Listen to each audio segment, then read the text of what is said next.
Twelfth pass हो गया था हमारा और बीकॉम चल रहा था। अच्छा, बरेली कॉलेज से हमने शुरू कर दिया, रोहिलखंड यूनिवर्सिटी से। अच्छा, वहाँ बीकॉम का मतलब ये है कि कुछ नहीं कर रहा है। मतलब आप किसी से कह दो ना क्या कर रहे हो, तो बोले बीकॉम कर रहे हैं बरेली कॉलेज से। और उस पर भी अगर आपने कह दिया प्राइवेट कर रहे हैं, तब तो वो ऐसे काउंट करते हैं कि अरे चलो ठीक है, कुछ तो कर ही रहा है, नल्ला है।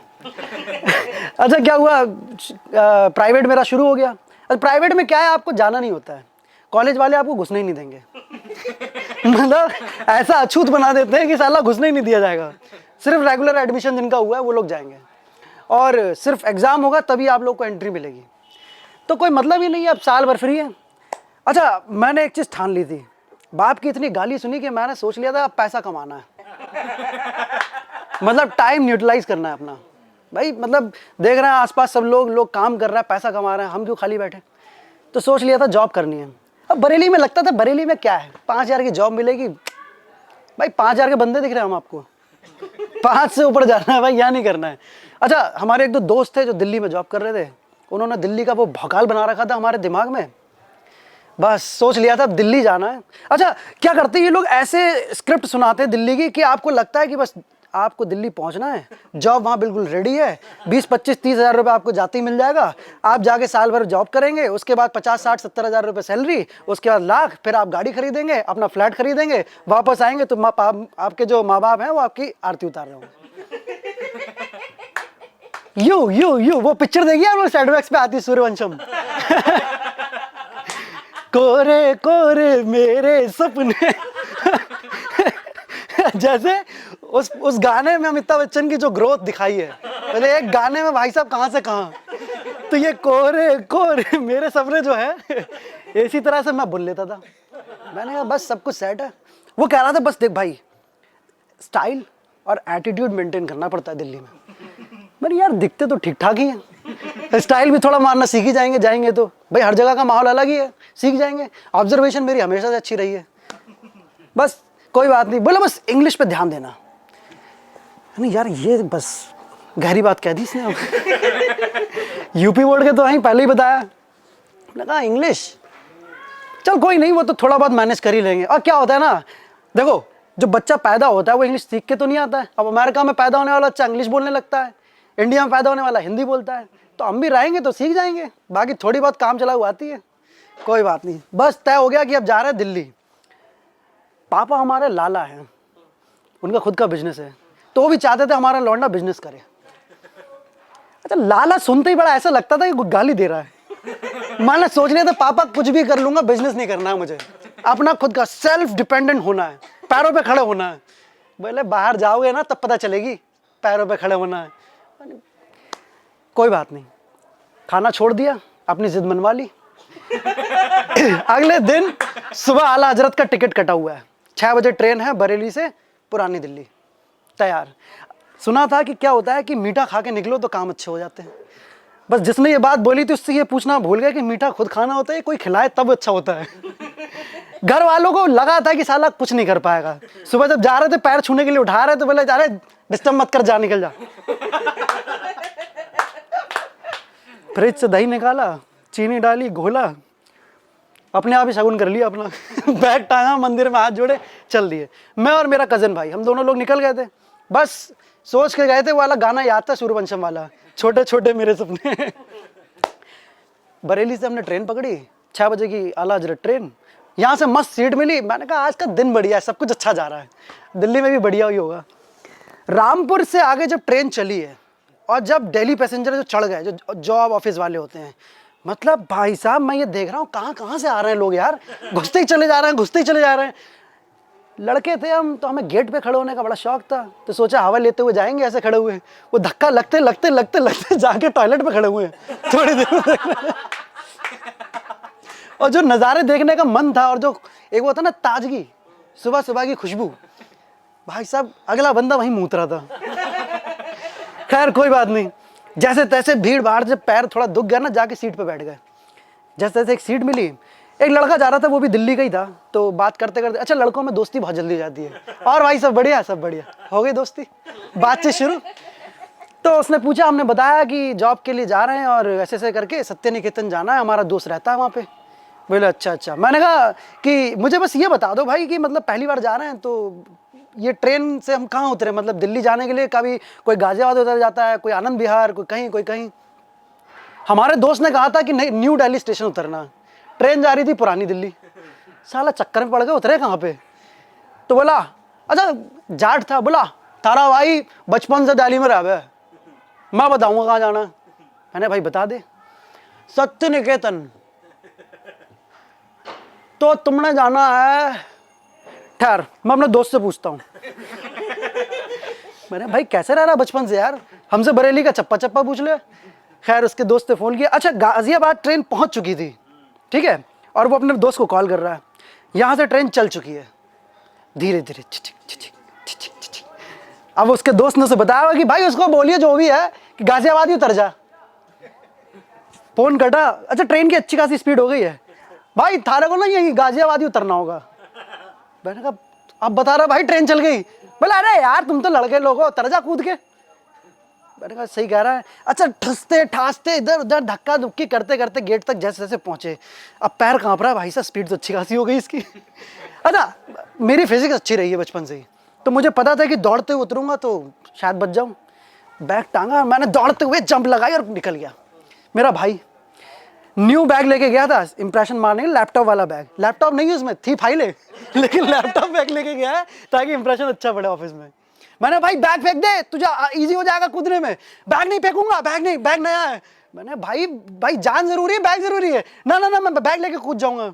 मैंने कूदो भाई। अच्छा फिजिक्स पता ही नहीं है, साले बीकॉम वाले स्टूडेंट कूद पड़े। और भाई साहब जो थॉर की तरह नीचे गिरा है ना वो। अच्छा क्या होता है ऐसे माहौल में भी एक दो ऐसे लोग आते हैं जो ज्ञान बांटने लगते हैं, मतलब पीड़ित की हालत नहीं समझ रहे हैं, उसको ज्ञान दे रहे हैं। बेटा आपको ना ट्रेन की दिशा में कूदना चाहिए था, दौड़ते हुए कूदोगे तो क्या होगा, रफ्तार कम हो जाएगी, चोट कम लगती है। मेरी हंसी नहीं रुक रही। मैंने कहा अंकल जी आप आगे बढ़िए, मैं देख लेता हूँ उसे। मैंने भाई उठ जा। अच्छा मेरी इतनी हंसी आ रही थी, मैं कह रहा था लैपटॉप बैग मैं पकड़ लेता हूँ भाई, आराम से कूद जा। लैपटॉप बैग के चिथड़े हो गए। जैसे तैसे बैग पकड़ के डाला। मैंने चल भाई तेरे को ना किसी मेडिकल से पट्टी उट्टी करा दूंगा और दवा ववा दे दूँ। कह रहा पट्टी नहीं चाहिए, खोखे पे ले जाके एक सुट्टा पिला दे बस। अच्छा लड़कों को क्या होता है कि भाई एंटीबायोटिक, सुट्टा जो है एनर्जी बूस्टर है। वो कह रहा है भाई एक सुट्टा पिला दे, सांस में सांस आ जाएगी। मैंने ठीक है। पहुंचे पहले दिन दोस्त के घर, जाते उसने जॉइंट फगवा दिया।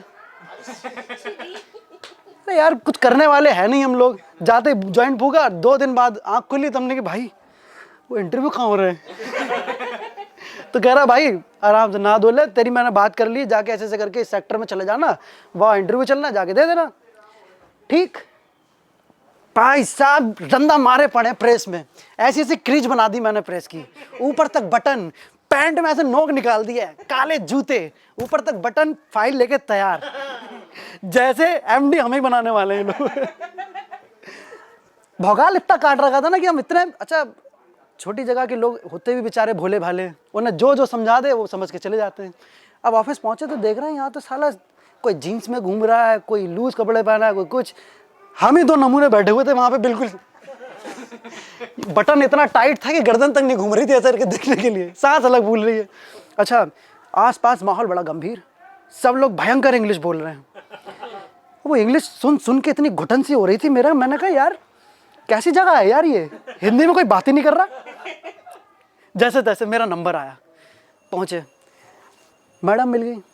अच्छा कोई लड़का होता जो इंटरव्यू ले रहा होता तो थोड़ी एक कंफर्ट जोन बना रहता है, लड़कियों के सामने तो वैसी फटती है। शुरू हो गई। Okay Aman, so firstly please tell me about yourself. मैंने कहा अच्छा माई सेल्फ। अच्छा इंट्रो की बहुत पक्की तैयारी करके गए थे हम लोग, रट के गए थे बिल्कुल इंट्रो, 4-5 लाइनें बोला। बोले हैबिट तो जरूर बताना, हार्ड वर्किंग, काइंड पर्सन और क्विक लर्नर। बोले फिर देखना कैसे तेरा जॉब सिलेक्शन होता है। मैंने कहा ma'am my name is Aman Gupta. बोली okay okay, I am a very hard person. वैसे देख रही है, I mean hard working, I am quick learner and I am very honest. बोली ठीक है, okay Aman tell me about your family. मैंने कहा family, my father, mother and 2 sister. तो पूरी इंग्लिश मैंने संधि विच्छेद में समझा दी। अब भाई अच्छा क्या होता है ना कि मैंने इतनी ग्रामर रटी हुई थी, मुझसे बोला था भाई ग्रामर अच्छी होनी चाहिए, ग्रामर अच्छी होनी चाहिए। ग्रामर भी नहीं बोलते, ग्रामर बोलते हैं वो लोग। तो ग्रामर ही समझ में कि भाई क्या है, कुछ नया आइटम है क्या ये। तो ग्रामर रट के गए थे, पास्ट इंडेफिनिट, फ्यूचर इंडेफिनिट, जे वो फलाना दिमाग के तरह के सेंटेंस। वहां पहुंचते सारी ग्रामर ऐसे उलझ गई है ऐसे। मैं पूछ रही है मेरा कोई सेंटेंस ही नहीं बन रहा, ना पास्ट में, ना फ्यूचर में, ना प्रेजेंट में। मैंने कहा मैम वाटर वाटर। बोले ओके। पसीने में लबालब ये इतने बड़े बड़े डिजाइन बन गए पसीने के। भाई Aman are you all right? या this is there is suffocation, you know, suffocation. एक चीज समझाई थी, यू नो एंड सॉरी। ये 2-4 चीजें ऐसी है ना जो बोलते रहो तो लगता है कि यार स्टाइल है बंदे में, यू नो। तो भाई साहब एक लाइन में मैंने इतना यूनो जोड़ दिया, इतना यूनो जोड़ दिया। मेरे भाई आगे तो बोल ले, यूनो के आगे क्या है। पहला राउंड क्लियर। बाहर जाके मैंने बटन खोला, सांस ली। मैंने साला दम घुट के मर जाऊंगा यार, इंटरव्यू चल रहा है, क्या चल रहा है, साला हिंदी में कोई बात ही नहीं कर रहा। दूसरा राउंड आया, अब आया HR, ये लौंडा था। तो मैंने कहा ये आसानी से हो जाएगा। Okay Aman, I'll give you object. This is a pen. And now you have to sell this. You have to tell me the qualities of this pen. मैंने कि भाई साहब पूरे सिलेबस में मैंने आज तक इतनी इंग्लिश नहीं सुन ली जितनी एक बार में बोल गया। मैं I don't understand sir. बोले अमन you have to sell this pen. मैंने अच्छा okay pen. So this is a pen. बोले okay.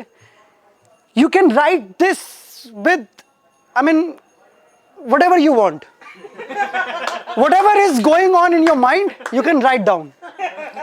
You can express your feelings. If you want to abuse anyone, you can write down.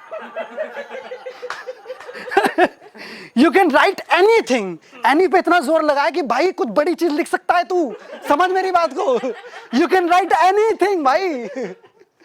अच्छा हालत तो वो समझ गया था मेरी। ऐसा कांप रहा था मेरा। तो बोले okay Aman just wait outside and I will tell you the result. Thank you sir. नमस्ते करके आगे बैठ गए। भाई साहब मैंने कहा आज तो पत्ता कट गया, अगली ट्रेन का टिकट कटा के मैं सीधे जा रहा हूँ बरेली। भाई 5000 वाली जॉब अच्छी, साला हिंदी में तो बात होती है, खुले में सांस लेते, लगता है इंडिया में रह रहे हैं भाई। पहुंचे, जाके बैठे वेटिंग रूम में, एक मैडम आई। Okay now I am taking the names who are selected. 13 लोगों को सिलेक्ट किया, करीब 40-50 लोग थे। 1 2 3 4 12 लोगों का नाम ले लिया। जो 13 नंबर पे जो नाम आया, अमन गुप्ता। मन की है भाई साहब, ये वाला डिजिंग डिजिंग डिजिंग, हम हो गए हैं भाई, हम हो गए। अच्छा मैं उन सबकी शक्लें देख रहा था जो पिछले 2 घंटे से इंग्लिश छौंक रहे थे यहाँ पे, जो लड़के लड़कियां आए थे। Now you I am from this, I am वो। मैंने कहा भाई साहब सिलेक्ट हो गए हम। भाई आप समझ रहे, एटीट्यूड तो है। क्या होता है ना कि भाई देखो क्या है, आपकी इंग्लिश चाहे जैसी भी हो, स्टाइल होना चाहिए और कॉन्फिडेंस। मैंने ये HR अच्छा है, इसने कुछ ना कुछ भांप लिया मुझ में। पहुंचे, अगले दिन ऑफिस पहुंच गए। ऑफिस पहुंचने के बाद समझ में आया साले ये कैंडिडेट्स नहीं ढूंढ रहे थे, ये लोग ढूंढ रहे थे बैल। ये लोग ढूंढ रहे थे गधे जिनको हाँक दिया जाए और ये कुछ भी करते जाएं। क्योंकि हम इतने घबराए, हम कभी क्रॉस क्वेश्चन ही नहीं करते। हमसे कहेंगे आपको झाड़ू लगानी, ओके, तो हम सोचेंगे भाई कुछ होगा यहाँ का, कोई स्टाइल तो लगा देते हैं। क्या है, अपना ही ऑफिस है, ऑफिस जहाँ काम, वर्क इज वर्शिप, लगा देंगे। भाई साहब सोच के गए थे सुबह 9 से शाम 6 बजे तक जॉब करेंगे, पार्ट टाइम थोड़ा घूमेंगे, आराम से एंजॉय करेंगे, रात में खाना खाएंगे, सोएंगे, वीकेंड्स पे इधर उधर जाएंगे, ये करेंगे वो करेंगे। वो पूरी प्लानिंग फटी पड़ी थी। सुबह 9 बजे पहुंचते थे, रात 9-10 बज जाता था। जो टारगेट दिया जाता था साला खत्म ही नहीं होता था। एक दिन में 1000 कॉल करनी है, साला समझ में नहीं आता था। अपने आप को कॉल कर लूं, इधर से हेलो, इधर से रिप्लाई कर दूं, क्या करूं। खैर अच्छा मैं समझ गया था हमने ले लिया गलत कदम। बाप हमारे सही कहते थे, दुकान पे बैठो, खुद के मालिक बनोगे, 4 लोग को गरिया सकते हो, बाहर जाओगे गाली सुननी पड़ेगी। अरे मैं समझ गया था, मुझे एक चीज समझ में आ गई थी, अगर जॉब मैंने छोड़ दी तो ये साले सैलरी काट लेंगे, और अगर इनने मुझे भगाया तो इनको मुझे सैलरी देनी पड़ेगी। मैंने कहा बहाना ढूंढना है कोई सा। अच्छा, टारगेट हमसे पूरा हो ही नहीं रहा था, 2 महीने बीत गए। जिस हैंड पे हम काम कर रहे थे उस हैंड से कंपनी लॉस में जा रही थी। हमारे मैनेजर ने हमें चैम्बर में बुलाया, बोले आओ इधर आओ। Aman what is this, this is your target, this is your target, bloody. गाली बक दी। अच्छा, गाली हमें नहीं बकी थी, ये बात हम अच्छे से जानते थे। यही this is the point, this is the point. मैंने कहा सर गाली सुनने नहीं आया हूं मैं, यहाँ पे गाली नहीं सुनूंगा मैं ना। मेरे पापा ने कहा था गाली के नीचे काम नहीं करना है। Sir sorry, I resign, I quit. बोले भाई अमन रिलैक्स, कूल डाउन, मैं तुम्हें गाली नहीं दे रहा हूँ, मैं फ्रस्ट्रेशन में नीचे गाली दे रहा हूँ, नीचे काम को गाली दे रहा हूँ। सर काम कौन कर रहा है? मैं काम मैं कर रहा हूँ, गाली किसे लग रही है? मुझे। मैं गाली नहीं सुनूंगा। मैंने कहा भाई ये मौका है, ये रामबाण चलाया भगवान ने, चुपचाप इसका अवसर का फायदा उठाओ, निकल लो यहाँ से। फाइल वाइल पैक किए, बस्ता टांगा, सर आई क्विट, निकल गए। टीएल हमारा फोन कर रहा है, भाई कहाँ चला गया यार? भाई तू ऐसे काम करेगा, कैसे काम चलेगा तेरा यार? गाली सुन के तो काम करना ही पड़ता है, तुझे गाली नहीं दी, ये वो मैं बात कर लूंगा। मैंने सर सुनो, मेरे को एक मौका चाहिए था, ठीक है, अपनी पॉइंट प्रूव करने का। घर जाके ये तो कहेंगे अरे गाली पे नौकरी छोड़ के आ गए हम, काम छोड़ के नहीं आए। तो भाई साहब उस दिन घर आए, वापस आए, पापा हमारे जैसे उस दिन सो रहे थे वैसे ही सोते हुए मिले हमें। बाप का चेहरा उस दिन हमें इतना अच्छा लग रहा था। क्या होता है ये हमारे बड़े जो हैं भाई, जो कहते हैं गलत थोड़ा कहते हैं, हमसे ज्यादा दुनिया देखी है। जाते ही पैर छुए, दूसरे बिस्तर पे लेटे, चादर ओढ़ी, मैंने दिस इज द पॉइंट। तो यही एक छोटा सा मेरा किस्सा है जो बड़ा दर्दनाक रहा है भाई। तो मैं बस यही कहूंगा कि नौकरी वोकरी करो लेकिन पूरी तैयारी के साथ, वरना ऐसी रामबाण उपाय ढूंढने पड़ेंगे आप लोगों को। बहुत बहुत धन्यवाद।